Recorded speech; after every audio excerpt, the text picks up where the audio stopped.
Welcome to MacGyver's Workshop, where you never know what we're going to be working on next. If you're not too careful, you just might learn something. Hi there, and welcome to MacGyver's Workshop, where you never know what we're going to be working on next. And if you're not too careful, you just might learn something. So, here we are, still beating our heads against the wall here on this 2011 Jeep Patriot CVT. We're going to go, as I had mentioned in a previous video, deep down the rabbit hole on this one. We did find one Teflon sealing ring that looked like it could be causing some issues, but ultimately that did not fix it. So, we didn't hear any air escaping when we did the air check on the secondary pulley, but it still did not resolve the issue. So we're still at what we were dealing with originally, where I showed you on the scan tool, where by the time the transmission gets up to operating temperature, pressures drop, and of course that triggers the P0777 code. So as of this moment, we do know that we are indeed experiencing a legitimate pressure loss. So it's not throwing the code in error due to a bad pressure sensor or something like that, because we can tell. I mean, we feel it slip. It's not,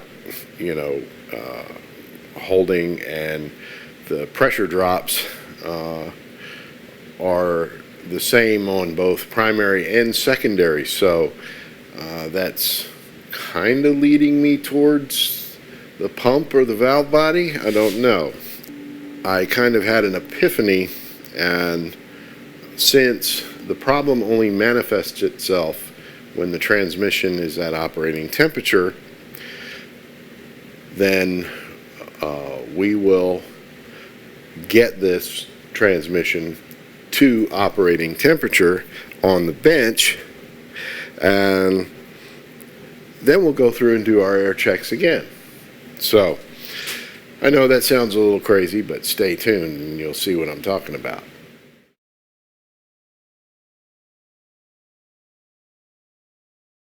Now we're going to air check each clutch except for the secondary pulley. We're going to have to do a little something special with here. But for right now, we'll check the, let's see, let's start with our reverse clutch. That one's nice and easy to get to.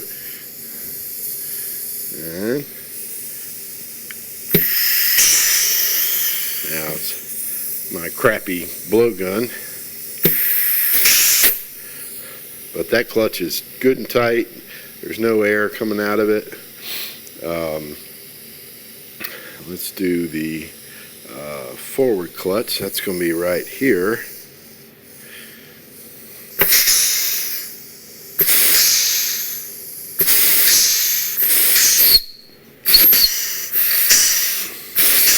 That one's tight. And let's see. And we can do our primary pulley.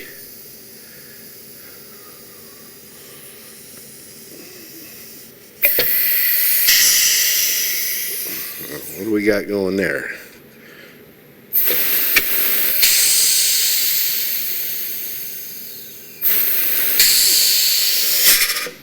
I'm hearing a little bit of hissing coming out of the front here.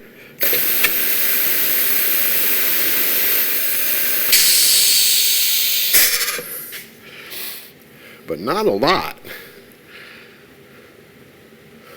Okay.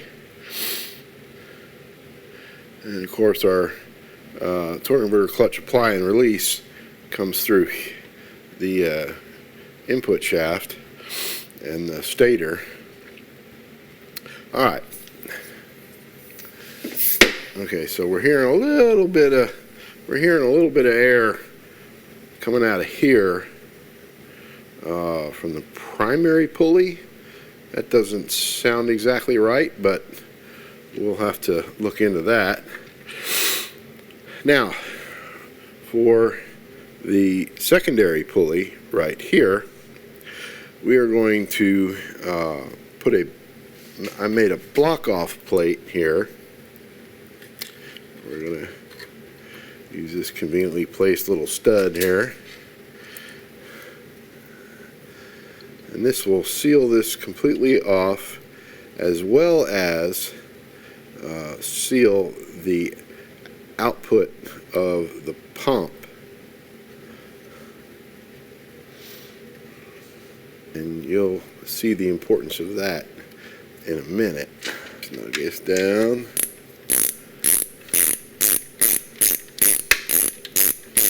See, that passage is just really tough to get to down there with even with a good rubber nipple on your blowgun. So what I'm going to do, if we look, what we're doing is we're sealing off this passage right here for that secondary pulley, but we're also sealing off the outlet of the main fluid pump. And that's what that's going to do, is that's going to allow us to air check the pump. And then what we'll do to air check the secondary pulley is we'll go through the port on the other side. Now, while we're here, let's have a gander at this pump here and see if we see any air coming out anywhere.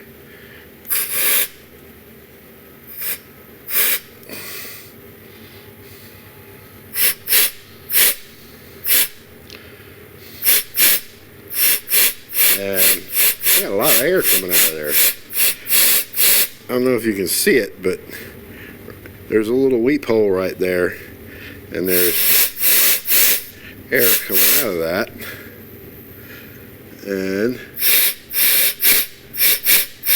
we got air coming out somewhere on this pump, so we'll need to have a look at that. Let's get to that secondary pulley and let's get a look at that. And what we're going to do is we're going to make note of, you know, all these little things that we're seeing or not seeing with the transaxle cold, and then we're going to warm this transaxle up to operating temperature here on the bench and see if we can find us a smoking gun.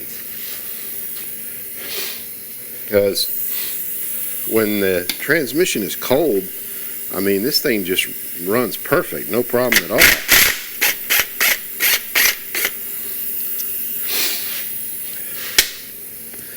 It's not until the transmission temperature starts getting up to normal operating temp that we start experiencing problems.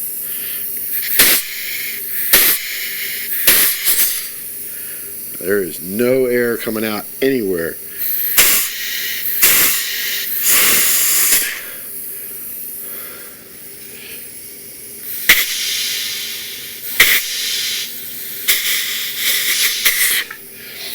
None that I can tell.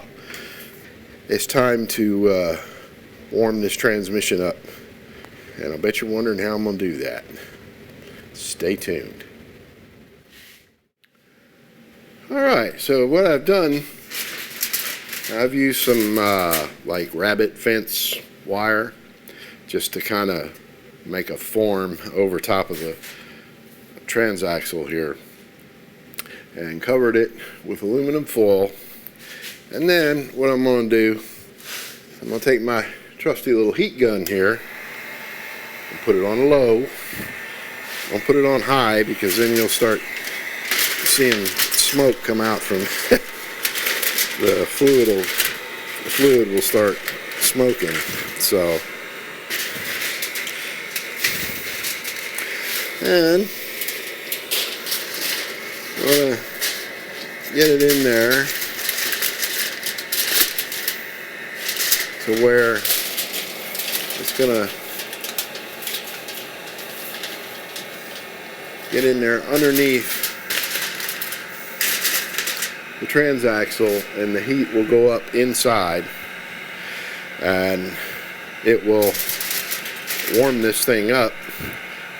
Then we can air check everything again and see what's, if it's something expanding as the transaxle warms up, or something else maybe that we're missing. So we're gonna leave that be for a little bit, and we'll be back in just a few, see how hot it is.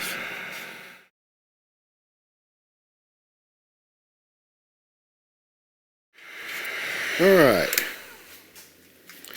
I think we should have enough heat in here by now.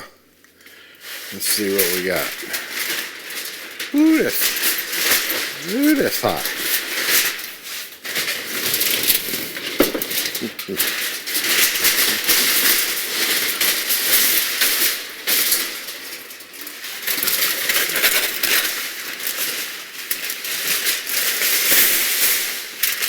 Over there.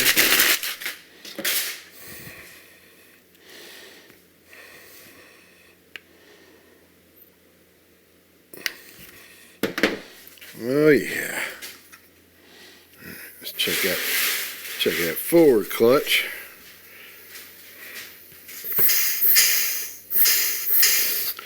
Forward clutch is nice and tight. Primary. Primary is good. Reverse. Reverse is good, sealed nice and tight. Let's check his pump.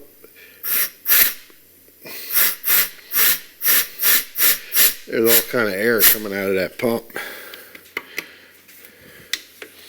We got something wrong with this pump. That's what our problem is. Still check our secondary and see how that is. Ooh, this thing's hot. Alright, let's flip this over. Alright. Let's check that secondary one more time with it nice and toasty warm. See how that does.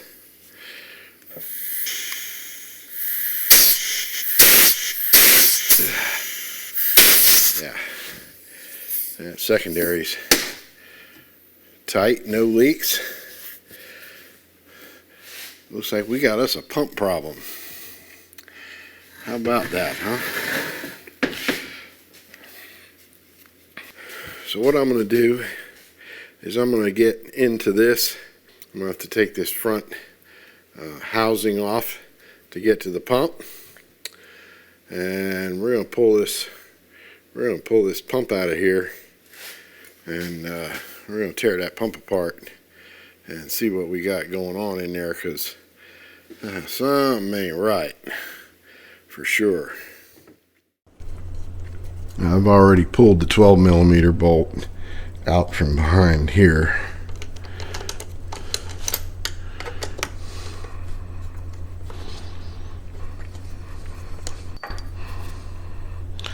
And make sure your O-ring seals down in there.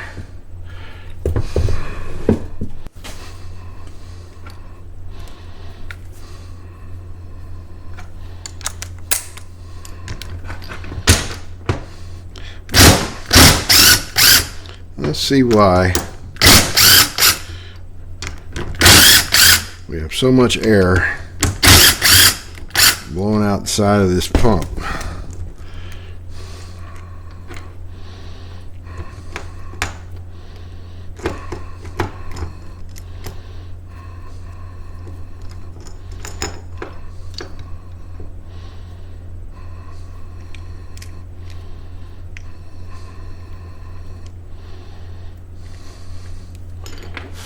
Now,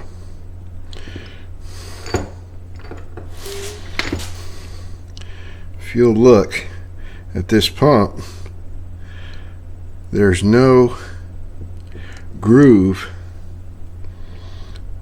for the O-ring that's supposed to go in there. Now there does seem to be maybe a groove down in the bottom, but there's no O-ring on it. So that explains why we're getting air out of the top here, because there's no way we can get a really good seal out of that.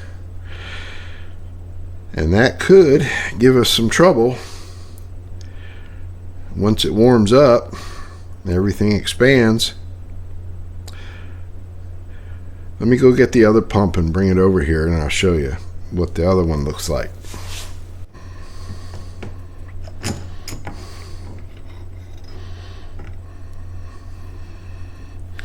Now you see how that one has the rubber O-ring in here, and then there's a rubber O-ring down here in the bottom. So now I don't know if this was just a defect, or if, I don't know, I mean, I have no idea why they would go to that design of not having an O-ring. It doesn't seem to make a lot of sense to me, but then again, I didn't design it, so, but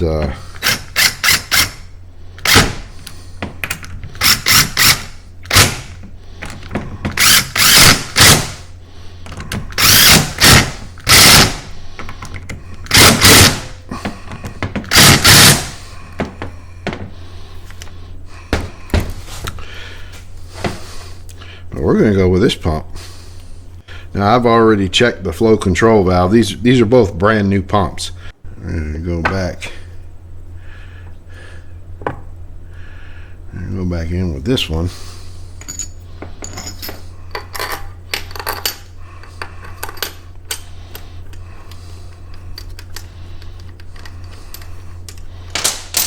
Always get all your bolts started before you tighten any of them. I'm definitely optimistic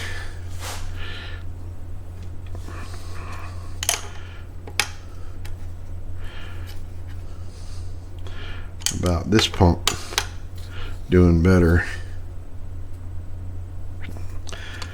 than this one. And also, when you're putting this back pump bolt in here, make sure it has its little O-ring on it, otherwise you might have a leak. Alright,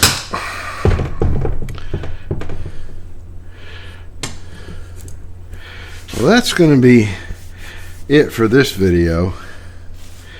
What we're going to do, mainly because it's getting kind of late, we'll come back at this in the morning and put this thing back together and air test that pump and see air leaking out of it still, which I highly doubt. And then we'll go from there. We'll clean all this up and reseal it and put her back together and road test it and see what happens. All right, so I'm feeling a lot more optimistic about this now that I've found a pretty major smoking gun. Might be a little embarrassed that I didn't see that earlier, but you know, who takes a brand new pump apart? You know, I can see if it was you know, reman pump or something like that or whatever, but you know, one would reasonably expect you know, two pumps to be good, and it wasn't until I got the third one that I got one that was right. So that's weird, but I'm not calling it done yet. When I can drive it and it warms up and it doesn't lose pressure and it doesn't go into limp mode, then I'll be happy. So anyhow, thank you for watching. If you like what you see, please subscribe. If you don't like what you see, check back in a little later, because I'm liable to be doing something else. I mean, that's the whole concept of this channel. You never know what we're going to be working on. One other thing I want to add is I actually got a phone call from a gentleman up in Montreal, Canada, who runs a transmission shop up there. He advised me that I'm not alone in this issue. He knew at least a couple other folks, aside from himself, that were having this same problem with the P0777 code. If amongst all of us, those of you guys who actually do this stuff for a living, this is my hobby, you know, mad props. I mean, I work as a mechanic for a living, and I'll be honest with you, I like much better doing it as a hobby. But that'll wrap this video up, and again, as I said, thank you for watching, and stay tuned. Next video, we'll have this thing stabbed back in and we'll go for another road test. Hopefully that one will go better than the last ones. See you later.